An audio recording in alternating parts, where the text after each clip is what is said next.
সম্মানিত উপস্থিতি, বাংলাদেশ জামাত ইসলামী উদ্যোগে ঐতিহাসিক জাতীয় সমাবেশের প্রস্তুতি মিছিল পূর্ববর্তী আলোচনা সভা এ পর্যায়ে প্রধান অতিথির বক্তব্য রাখবেন বাংলাদেশ জামাত ইসলামী কেন্দ্রীয় মজলিস শুরার অন্যতম সদস্য, সিলেট মহানগরের সংগ্রামী সেক্রেটারি জননেতা মোহাম্মদ শাহজাহান আলী। বক্তব্য নিয়ে আসছেন জননেতা মোহাম্মদ শাহজাহান আলী। আলহামদুলিল্লাহ রাব্বিল আলামিন, والصلاة والسلام على سيد المرسلين والصحابة والبيت أجمعين. أعوذ بالله من الشيطان الرجيم. بسم الله الرحمن الرحيم. বাংলাদেশ জামাত ইসলামী কর্তৃক আয়োজিত আগামী 19 জুলাই ঢাকার শরীয়তী উদ্যানে জাতীয় সমাবেশকে বাস্তবায়নের লক্ষ্যে বাংলাদেশ জামাত ইসলামী কোতোয়ালি পশ্চিম থানা কর্তৃক আয়োজিত প্রচার মিছিল পূর্ববর্তী সমাবেশের সংগ্রামী সভাপতি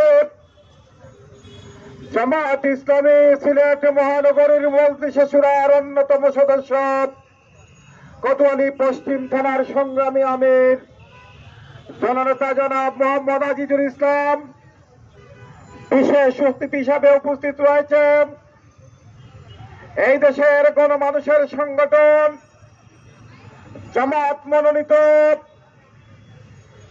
কমলগঞ্জ এবং শ্রীমঙ্গল আসন থেকে যিনি আগামী দিনে নির্বাচন করবেন, বাংলাদেশ জামাত ইসলামী সিলেট মহানগরীর অন্যতম সহকারী সেক্রেটারি, সিলেট বারের সিনিয়র আইনজীবী জননেতা মোহাম্মদ অ্যাডভোকেট আব্দুর রব, অন্যান্য নেতৃবৃন্দ, আমার সামনে উপস্থিত সম্মানিত সিলেটবাসী, আসসালামু আলাইকুম ওয়া রাহমাতুল্লাহি ওয়া বারাকাতুহু। আজকে 15 জুলাই ইতিহাসের আজ থেকে ঠিক 1 বছর পূর্বে জুলাই বিপ্লবের যে আন্দোলন দানা বেঁধে উঠেছিল, সেই দানার মহেন্দ্রক্ষণ হলো আজকের এই 15 জুলাই। ঐক্যবদ্ধভাবে বৈষম্য বিরোধী আন্দোলনের মধ্য দিয়ে আমরা একটা ফ্যাসিবাদের পতন ঘটিয়েছিলাম। এই দেশ এবং জাতির আপামর মানুষের মনের আশা ছিল আমাদের বৈষম্য দূর হবে, আমরা শান্তি পাব।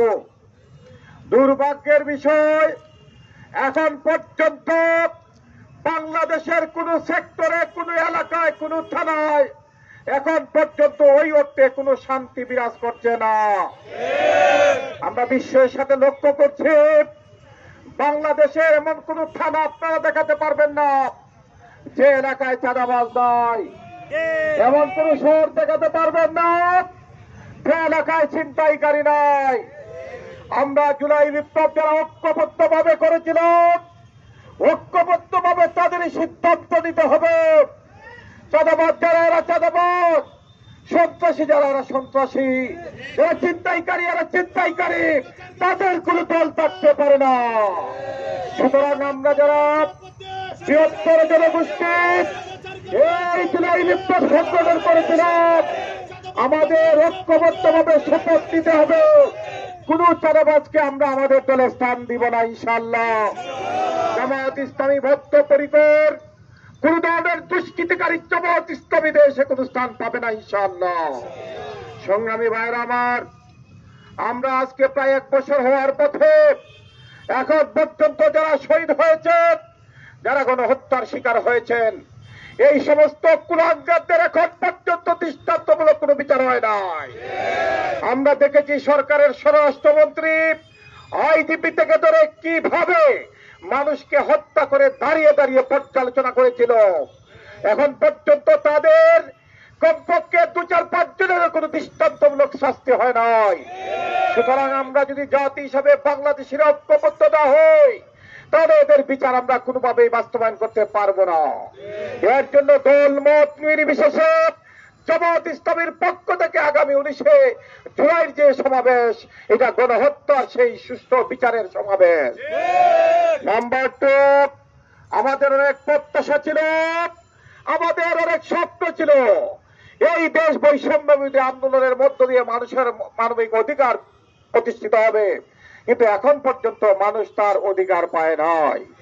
এখন পর্যন্ত আমরা দেখছি প্রশাসনের কিছু সংখ্যক লোকজন এখন পর্যন্ত সেই ফেসিবাদের দূষর হয়েই বসবাস করছে।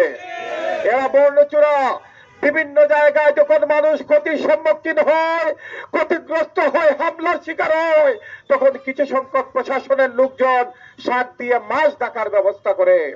আমরা তাদেরকে চিহ্নিত করব, আগামী দিনে তাদেরও বিচার আবার করতে হবে ইনশাআল্লাহ। সংগ্রামী ভাইরা আমার, জামাত ইসলামী দেশে কিছু পাওয়ার জন্য কোনো রাজনীতি করে না। জামাত ইসলামী বিগত 53 বছরে 2 জন মন্ত্রী পেয়েছে, কমপক্ষে 50 জন এমপি পেয়েছে। তারা নির্বাচিত হওয়ার পরে তাদের সম্পদের কোনো বৃদ্ধি ঘটে নাই। বাংলাদেশের ইতিহাস সাক্ষী, এনবিআর সাক্ষী, হিসাব শাখা সাক্ষী, আমাদের নেতৃবৃন্দ অর্থ কামানোর জন্য রাজনীতি করেন না। আমরা খেটে খাওয়া মানুষের অধিকার আদায়ের জন্য রাজনীতি করি। আমাদের এই রাজনীতি নিরন্তর ভাবে সামনের দিকে গিয়ে যাবে ইনশাআল্লাহ। আমাদেরকে গালি দিয়ে উত্তেজিত করে আমাদের এই সুআমান আদর্শকে কখনো একটা মুহূর্তের জন্য থমকে দেওয়া যাবে না ইনশাআল্লাহ। বিগত 17 বছরে ফেসিবাদকে আমরা যেভাবে মোকাবেলা করে এই আন্দোলন সংগ্রামে রাজপথে টিকেছিলাম, আগামী দিনে আমরা আমাদের এই স্বার্থতা আদায়ের জন্য আরো বৃহত্তর কর্মসূচি হাতে নিয়ে মাঠে ময়দানে টিকে থাকবো ইনশাআল্লাহ। আপনারা আজকের এই প্রচার মিছিলকে সফল করার জন্য, সার্থক করার জন্য যারা এখানে উপস্থিত হয়েছেন প্রত্যেকের প্রতি আমার আন্তরিক কৃতজ্ঞতা জানিয়ে আমার কথা এখানে শেষ করছি। আল্লাহ হাফেজ।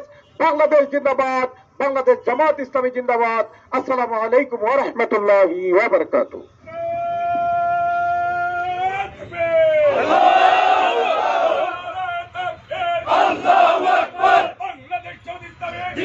সম্মানিত নগরবাসী,